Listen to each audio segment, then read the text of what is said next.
네, 안녕하세요. 김성동 약사입니다. 오늘은 질병을 어떻게 하면 빨리 질병으로부터 탈출할 수 있는지 그 탈출법에 대해서 알아보도록 하겠습니다. 아주 쉽습니다. 몸에 충분한 물을 채워주면 그 치유 속도에 가속이 없습니다. 즉 쉽게 나을 수 있다는 얘기입니다. 네, 질병 참 귀찮은 존재이죠. 건강하게 오래 살 수 있으면, 즉 생로병사가 아닌 생로사를 할 수 있으면 할 수 있습니다. 이 병에 만약에 우리가 노출이 되거나 어떤 증상을 갖게 되었을 때 거기서 빨리 빠져나가는 방법 알아두면 너무나 좋고 편하겠죠. 그리고 의료비도 아낄 수 있고요. 그리고 사랑하는 또 자녀들한테 민폐를 끼치지도 않을 수 있는 좋은 방법입니다. 몸에 충분한 물이 채워지면 쉽게 나을 수 있다는 얘기 풀어나가 보도록 하겠습니다. 자, 대전제를 말씀을 드릴게요. 기능은 구조를 전제한다. 조금 어색한 표현이긴 한데 쉬운 내용입니다. 즉 자동차를 한번 떠올려 보세요. 자동차가 아무리 고성능 스포츠카라 하더라도 만약에 바퀴가 하나 빠져 있다면, 혹은 방향 지시등이 꺼져 있다면, 너트가 하나, 볼트가 풀려 있다면 어떻게 될까요? 그런 구조를 갖고 있는 고성능 스포츠카는 원활한 주행을 할 수 없을 겁니다. 즉 주행 기능은 자동차의 완전한 구조가 없다면 살아날 수가 없게 되는 것처럼 우리 몸도 조직 그리고 세포의 구조가 온전할 때에만 그 세포의 성능, 기능이 제대로 살아날 수 있는 거죠. 따라서 어떠한 증상, 어떠한 질병이다라는 건 다시 풀어서 말하면 어떻게 됩니까? 세포의 기능이 떨어져 있는 거고요. 그 세포의 기능은 세포의 구조가 무너졌기 때문에 그래요. 따라서 원인요법, 근원적인 치유를 하려면 그 구조를 다시 복구, 살려야만 됩니다. 근데 우리가 먹는 흔히 어떤 질병, 어떤 증상일 때 약물요법을 하게 되죠. 근데 약물요법은 그런 구조를 개선시킬 수 있습니까? 거의 구조를 개선시키는 역할을 하지를 않습니다. 어떤 효소의 기능을 막거나 아니면 효소의 기능을 업시키거나 이런 일들을 하지 그 구조를 다시 복원시키는 일에는 관심이 없어요. 그래서 근원 치유가 안 되고 늘 대증요법, 그냥 증상만을 감추기에 급급하는 그런 상태에 머물 수밖에 없게 되는 겁니다.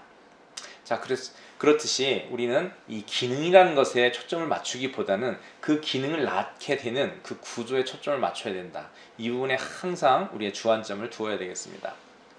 자, 몸 안의 물은 흐르는 물인가? 라는 좀 생뚱맞은 질문을 드리겠는데요. 몸 안의 물은 흐르는 물인가? 그럼 흐르지 않는 물도 있단 말인가? 예. 수박 한번 보시겠어요? 수박.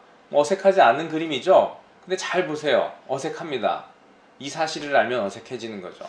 수박은 90% 혹은 95%가 물이에요. 그러니까 거의 전부가 물로 이루어졌다는 거죠. 근데 왜 흘러내리지 않을까요? 그쵸? 뭐 이상하지 않습니까?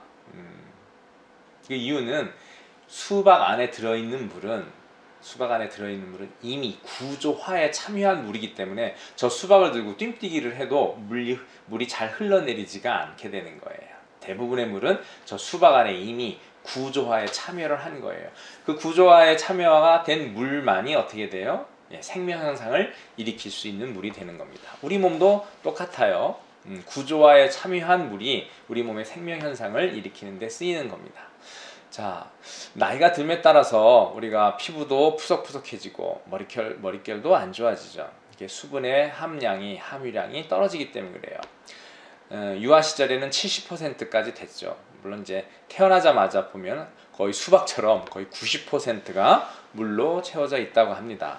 나이가 들어서 성인이 되면 수분 함유량이 전체의 체중의 60%, 그리고 이제 노년기 이후가 되어지면 심지어 50%까지 떨어지게 돼요. 그만큼 노화라는 것은 우리 몸이 보유하고 있는 수분의 양이 줄어드는 것과 일맥상통하는 일이에요. 따라서 반드시 좋은 소금물을 충분히 마셔두는 것이 우리가 병적인 노화를 막는 가장 필요한 전제 조건이 되는 겁니다. 자, 시든 수박과 싱싱한 수박을 감별하는 좀 재밌는 시간을 한번 가져볼까요? 여러분들은 시장에 갔을 때 어떤 수박을 고를까요? 똑똑 두드려 보시나요? 그거보다 더 쉬운 방법이 있어요. 정상적인 꼭지의 수박은 저렇게 생그럽죠. 근데 꼭지가 마른 수박을 보셔요. 그 안에 물이 부족하다는 겁니다. 이처럼 우리 몸에서도 똑같이 그럼 안을 들여다보지 않고 조직 아예 안을 들여다보지 않고 어떻게 그 사람의 몸에, 내 몸에 물이 부족한지를 알 수 있느냐. 단기적으로는 목이 까칠까칠 하잖아요, 얘기할 때. 그러면 지금 탈수 상태인 거예요. 얘기할 때 헛기침이 자주 나온다. 그러면 그분은 커피를 자주 마셨거나 자주 마셔 오신 분이에요. 여기에 보시면 왼편에 이분은 똑같은 분인데, 같은 동일인인데 주름이 저렇게 패여 있죠. 물론 나이가 들면 아까처럼 정상적으로 수분 함유량이 부족해지죠. 하지만 같은 동연배라도 어떻습니까? 보통 10년, 심지어는 20년 차이까지 나아 보여요. 겉보기에. 그게 바로 ECM이라고 하는 세포 외 기질이라고 하는 세포와 세포 사이의 공간, 그 공간에 어떻게 물을 채우고 있느냐, 어느 정도 물이 충만되어져 있느냐에 따라서 저렇게 주름이 생기기도 하고 주름이 펴지기도 합니다. 즉 주름은 ECM이라고 하는 세포의 기질이라는 구조가 물을 잘 담고 있느냐, 이 두 가지의 요소에 의해서 저렇게 차이가 나는 거예요. 그래서 젊은 사람들도 깊은 주름이 패여 있는 거를 보시게 되면, 물론 스트레스에 의해서 콜라겐 조직이 무너져서도 그렇지만, 그래서 그 ECM 조직이 무너지는 게 원인이 되지만, 그 ECM 조직 안에 충분한 물을 안 담고 있을 때에도 그렇게 된다라는 것이죠. 그래서 ECM의 건강도를 감별하는 법, 즉 그 사람의 깊게 패여 있는 주름의 정도를 보고서 그 사람의 신체의 건강도도 따라서 감별할 수 있다라는 것이죠. 어렵지 않고 쉽습니다. ECM에 대한 개념은 좀 이따 다시 설명을 드리도록 하겠습니다. 조금 다른 얘기를 한번 해볼까요? 이 방송을 듣고 계신 분들 중에서도 참 관심이 지대한 부분이겠는데, 바로 다이어트라는 부분이죠. 다이어트, 물론 원칙적으로 얘기하면 이제 지방 감량을 의미해야 되겠죠. 지방 감량이라는 게 뭐죠? 결국 지방 분해죠. 우리는 다이어트에 수많은 시간과 수많은 노력, 수많은 비용을 들이죠. 뭐를 하기 위해서요? 지방을 분해시키기 위해서. 근데 수많은 건식을 먹고 수많은 한약을 먹어도 일정 부분 되다가 말거나 아니면 다시 요요가 와가지고 전보다 더 망가져 있는 몸매를 보게 되는 거죠. 왜 그렇죠? 지방 분해가 잘 안 됐기 때문에 그래요. 너무나 뻔한 말씀을 지금 드리려고 하는데, 다이어트 건식으로만 가능할까요? 경험해 보셨듯이 가능하지 않거나 가능하다 하더라도 그 부분이 일정 부분 임계치 이상을 넘지를 못해요. 어떤 한계가 있다라는 것이죠. 그래서 다이어트 성공하려면 그러면 무엇을 해야 될까요? 이 세상은 뭐가 그렇게 복잡하고 뭐가 그렇게 어렵게 보여도 잘 보면 그 원리는, 근원적인 원리는, 그 안에서 진행되고 있는 밑바탕에 흘러가고 있는 그 근원적 원리는 한 가지일 거예요. 바로 하이드로라이시스. 이게 뭐냐면, 팻이라는 게 뭐죠? 중성지방이라는 건 글리세롤 한 분자에 이 패리 애시드가 3개가 붙어 있는 것을 말하는 거죠. 이거를 분리해내야 돼요. 그때 뭐가 필요해요? 하이드로라이시스라는 것은 물로 분해한다, 가수 분해라는 거거든요. 바로 여기 부분에 물이 들어가지 않게 되면 이렇게 글리세롤과 지방이 분리가 안 돼요. 물을 대신할 수 있는 것은 그 어떠한 것도 없습니다. 따라서 분명히 다이어트 감량이 잘 안 되는 분들은 물론 이외의 요소가 조금 더 있을 수 있겠지만, 대부분 하이드로라이시스에 필요한, 가수분에 필요한 충분한 소금물을 안 드신 분일 거예요. 자, 지금부터라도 좋은 건식을 가지고 있고 좋은 한약 처방을 받으셨다면, 그런데도 이 다이어트 감량이 원하는 기대치, 목표에 이르지 못하고 계시고 있다면, 이 하이드로라이시스에 필요한 충분한 소금물을 마셔보세요. 뭐 모든 사람마다 다 다르긴 하지만 자기 체중의 약 4% 정도의 물을 마셔보세요. 맹물 마시지 말고 역삼투압 정수기에서 나오는 물 말고요, 미네랄 워터 혹은 좋은 소금을 탄 물을 꼭 드셔보세요. 그러면 어느 순간부터 살이 잘 빠지기 시작할 겁니다. 그래서 다이어트에 성공하려면 비싼 건식이 아니라 물이 먼저다. 좋은 물이 먼저다. 그래서 좋은 소금, 좋은 물, 그리고 좋은 기름을 사는 데는 돈을 아끼지 마시기 바랍니다. 자, 아까 ECM을 여러 차례 말씀을 드렸죠. 이 부분이 바로 ECM을 말하기 위해서 보여드리는 그림인데요. 보시게 되면 이렇게 혈관이 있습니다. 혈액이 5리터라고 하는데, 혈장, 맑은 액만을 취하게 되면 약 3리터가 됩니다. 여기에서 세포까지에 이르게 되는 요 중간 구조체가 있고 공간이 있는데, 바로 이게 ECM이라고 하는 공간이에요. 즉 세포 외 기질, extracellular matrix.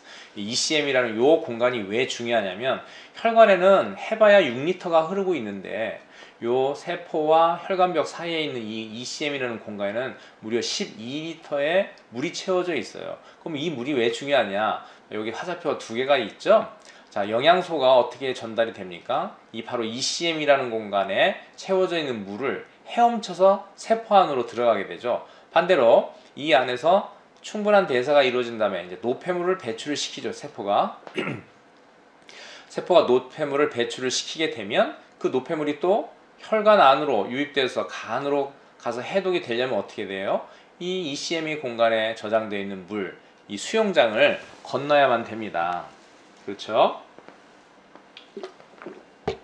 근데 우리가 병원에 가면 혈액 검사를 하죠. 그래서 당신은 건강합니다. 나는 힘들어서 참으로 힘들고 어려워서 병원을 찾아가는데 건강하다는 거예요. 바로 이 부분이 비어있기 때문입니다. 물론 100%의 원인이 이곳에 있지는 않지만 힘들고 어려운데 병원에서 정상이라고 하는 분들은 이 부분에 물이 잘 채워져 있지 않고 이 ECM이라는 조직이 무너져 있는 그런 경우가 대부분 깔려 있을 거라고 봅니다. 자, 그 빈 공간처럼 보이는 곳이 바로 이렇게 철근 콘크리트 같은 구조물, 그 다음에 이렇게 철사 같은 구조물, 마치 치실 같은 구조물이 이렇게 얼기설기 나와 있죠. 이게 바로 세포의 막입니다. 지질 이중증 세포막이고요. 거기에 이렇게 견고하게 이렇게 지지대가 설치가 되어 있어요. 이것이 바로 ECM이라는 겁니다. Extracellular Matrix. ECM. 이게 세포 외 구조물인데요. 이 외 구조물이 필요하냐? 그래야 조직의 그 외형, 형태가 유지가 될 수 있죠. 그 다음에 충격을 완화시킬 수 있죠. 그 다음에 열을 어떻게 해요? 관리를 잘 할 수 있죠. 너무 빨리 고온이 되거나 너무 빨리 냉각이 되거나 이거를 막을 수가 있죠. 그 다음에 염증 반응도 조절할 수 있죠. 어떻게 해요? 여기에 물이 부족하게 되면 염증 반응이 강하게 빨리 일어날 수가 있어요. 근데 이 부분에 물이 있으면 어떻게 돼요? 희석 효과에 의해서 백신을 예를 들자면 백신 맞고서 몸이 안 좋으신 분들 많죠. 그분들 대부분 여기에 ECM 안에 이 저수지 안에 물이 부족해서 염증 반응이 일어났을 때 그걸 희석해 줄 수가 없기 때문에 그 신속하고 강력한 염증 반응 때문에 고생을 하시는 거예요. 제가 직접 제 약국에 3층에 있는 간호사분이 백신을 맞고 와서 그 백신 맞은 부위 팔뚝이 뻘겋게 한 직경 한 10cm 정도를 이렇게 부풀어 있더라고요. 온도를 재봤더니 주위보다 0.2도가 높아져 있어요. 제가 그래서 물 1.5리터하고 좋은 소금을 하나를 선물을 했죠. 퇴근할 때까지가 다 마시고 오라고. 그때 약국 방문 시간이 한 3시경 있는데 3시간 후에 와서 봤는데 어때요? 체온이 그 주위보다 0.2도 높았는데 똑같아졌고요. 반경이 한 반 정도로 줄었어요. 그래서 동일한 내용의 물을, 동일한 양의 물을 내일 아침에 오기 전까지 2병을 더 마시고 와라 해서 아침에 그 다음날 9시에 다시 병원 출근하기 전에 왔어요. 봤더니 전혀 붉은 기운이 다 사라지고 오히려 주위 피부보다도 더 좋아져 있더라고요. 실제로. 그래서 이제 그 병원에 있는 간호사분이 좋은 소금이 있다며요 하면서 2명이 와서 구입해 간 적이 있습니다. 바로 면역이 어떻게 반응이 일어나고 하는 것에 구체적인 것을 아는 것도 물론 필요하겠습니다만 그보다는 그것을 어떻게 하면 빨리 해결할 수 있고 해소할 수 있느냐. 불이 났는데 지금 불을 끄는 게 먼저이지 불이 왜 났느냐의 원인을 따져갈 일이 되겠습니까? 세포의 기질, 요 개념, 중요성 꼭 기억하고 이해하시고요. 그 세포 사이의 공간을 말하는 건데 그 공간을 왜 뒀느냐? 그 안에 물을 채우려고요. 꼭 이 장면을 이해해 놓고 기억해 두시기 바랍니다. 자, 그 ECM의 그 철사 모양으로 되어 있는 그 부분을 이렇게 확대해 보면 이렇게 되어 있어요. 이게 히아루론산이라고 하는 것이 이렇게 중간 철심을 이루고 있고요. 그 다음에 거기에 곁가지로 나와 있는 작은 가지는 프로테인 코어라서 이제 단백 성분으로 되어 있어요. 거기에 나 있는 잔 가지는 글리코스 아미노글리칸이라고 하는 GAG, 개그라고 합니다. 이 개그라는 층으로 되어 있어요. 그 다음에 요 개그하고 프로테인, 요 코어 프로테인 요거를 프로테오글리칸이라고 합니다. 그래서 요 부분에 이 치실같이 생긴 부분이 오밀조밀 나 있으려면 어떻게 돼요? 글리코라고 하는 이 부분에서 채소를 많이 잘 먹어야 되겠구나. 왜요? 글리코라는 당이라는 성분은 채소에 많이 들어있지 않습니까? 뿌리에, 껍질에, 줄기에. 혹은 해조류에, 그리고 과일에도. 그래서 채소를, 식물을 잘 섭취를 해야 되는 거고, 아미노라는 건 뭐예요? 아미노산입니다. 그래서 단백질 잘 섭취해야 되고, 여기 프로테인 코어도 있듯이, 그래서 채소와 아미노산을 잘 먹어야 된다는 게 이 그림에서 나와 있어요. 이걸 잘 먹게 되면 이게 잘 형성이 되겠죠. 그리고 제가 누차 강조하는 거 있죠. 제발 부디 프라이팬 요리는 15일에 한 번씩 쓰십시오. 전혀 안 쓸 수는 없죠. 예, 저도 고소하고 맛있는 거 땡길 때 많거든요. 또 빵집, 예, 한 일주일에 혹은 열흘에 한 번 정도는 빵을 먹거든요. 그런 본능적인 욕구를 다 없애라는 뜻이 아니고, 예, 그것을 간혹 마치 잘한 나에게 상을 주듯이 하고 매일처럼 매 끼니처럼은 하시지 말라는 말씀입니다. 그걸 또 잘라보면 요 부분, 이 실같이 나와 있는 요 부분을 또 잘라보면 이렇게 똑같은 구조가 반복되어서 늘어져 있어요. 똑같은 구조가 이렇게 쭉 늘어져 있죠. 이게 히알루론산이에요. 이게 거기 아래에 보시게 되면 워터, 이렇게 H2가 들어가 있죠. 아까 뭐라 그랬습니까? 제가 ECM이 뭐 하려고요? 예, 물을 가둬두려고요. 물만 가둬두는 게 아니라 다른 작용과 역할을 한다고 말씀을 드렸지만, 이 물을 가둬두는 일이 너무나 중요한 거예요. 그래서 이렇게 물을 가둬두려면 어떻게 돼요? 개그층이 발달되어 있어야 된다. 즉 ECM의 구조가 온전해야 된다. 그래야 아까 초두에 말씀드렸던 물이 어디에 참여했다고요? 예, 구조화에 참여를 해야 됩니다. 예, 중요한 개념입니다. 그걸 또 보면 한 칸을 잘라보면 요 내용의 요 구조, 단순한 요 구조가 반복되어진 게 바로 히알루론산이라는 거예요. 글루쿠론산이라는 거고, N아세틸 글루코사민이 요게 반복적으로 계속 무수히 결합을 해서 나온 것이 바로 히알루론산이다라는 겁니다. 히알루론산 많이들 관심이 있죠. 예, 특히 피부 미용 때문에 관심들이 많죠. 자, 지금은 이제 교양 한자 시간이에요. 교자 채신, 예, 자식에게 뗄나무를 가져다 주는 것이 아니라 뗄나무를 해오는 법을 가르쳐라. 왜? 장차로 부모가 이 세상을 떠났을 때 자식이 계속 부모가 뗄나무를 갖다 줬다면 이제 나중에 얼어 죽게 되겠죠. 근데 뗄나무를 해오는 방법을 가르쳐주면 어떻게 되겠습니까? 예, 지속적으로 항속적으로, 예, 삶을 유지해 나갈 수 있겠죠. 예, 교자채신, 왜 생뚱맞게 이 말씀을 드렸냐면 바로 이러한 내용이 또 하나 있어요. 아이에게 물고기를 잡아 주어라. 그러면 한 끼를 배부르게 먹을 것이다. 이러고 싶지 않죠. 아이에게 물고기를 잡는 법을 가르쳐 줘야겠죠. 그러면 어떻게 돼요? 부모가 떠난 다음에도 그 아이가 평생을 배부르게 먹고 살 수 있기 때문이죠. 아까 교자채신과 같은 맥락의 얘기를 탈무드에서 하고 있습니다. 그 말씀을 왜 드렸느냐? 히알루론산에서 먹고 바르고 하시는 것이 그닥 의미가 크지 않다라는 거예요. 왜냐하면 그 물고기를 주게 되면 그날은 해결되지만 그 다음날은 문제가 또 똑같이 발생하게 되죠.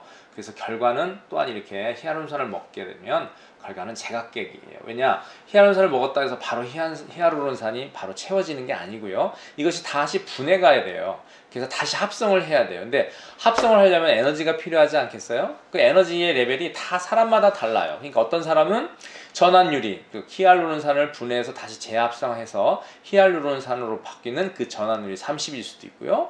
50일 수도 있고 아니면 70%일 수도 있어요. 그러니까 제각기일 수 있어요. 그러니까 아무리 비싸고 좋은 걸 먹어도 내가 그럴 수 없으면, 즉 아무리 과외 선생님이 열심히 가르쳐줘도, 쪽집게 과외 선생님이 와도 내가 공부할 의욕이 없고 내가 공부할 머리가 없다면 어떻게 돼요? 그것이 시험 점수를 높이는 그 전환율은 학생마다 다 다르다. 그렇게 이해하시면 되겠습니다. 예, 바로 이렇게 소화흡수가 되고 다시 재합성을 해야 됩니다.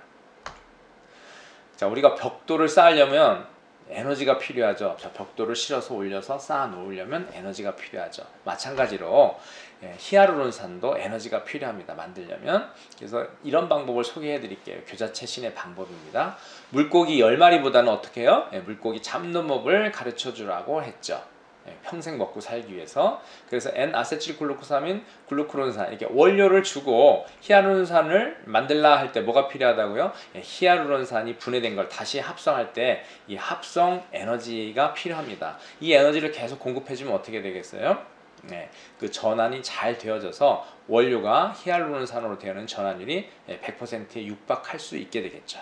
그래서 물고기 잡는 법을 가르쳐 주면 합성 에너지를 즉 공급해주면 이렇게 전환율을 최대로 올릴 수 있다. 그래서 ECM을 구조를 온전히 할 수 있다. 그리고 그래서 충분한 물을 먹었을 때 ECM을 충분히 채워줄 수 있다. 따라서 영양 성분이 혈관으로부터 잘 세포 내로 유입이 되고 반대로 세포에서 이루어진 대사 결과물인 노폐물이 혈관으로 다시 잘 유입이 돼서 해독이 잘 이루어지는, 즉 영양과 해독이라는 이 두 가지가 잘 이루어지는 몸의 상태가 되어집니다. 그럼 어떻게 될까요?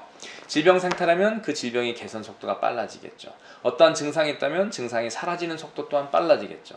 처음에 말씀드렸듯이 우리 몸을 촉촉히 해주면, 즉 ECM을 온전히 바로 세우고 그 ECM 안에 구조화될 수 있는 물을 충분히 채워주면 우리 몸은 빠르게 좋아지고 질병 상태에서 벗어날 수 있다. 근데 이런 말을 우리가 약물요법을 할 때, 즉 병원이나 약국에서 참 듣기가 어려워요. 가장 중요한 말인데 그 말이 쏙 빠지고 나머지의 표피적인 얘기만, 겉껍질에 해당하는 얘기만 듣고 오는 경우가 대부분이실 거예요. 그래서 여기 간단한 답을 드릴게요. 다행히도 자연에는 모든 답을 갖고 있습니다.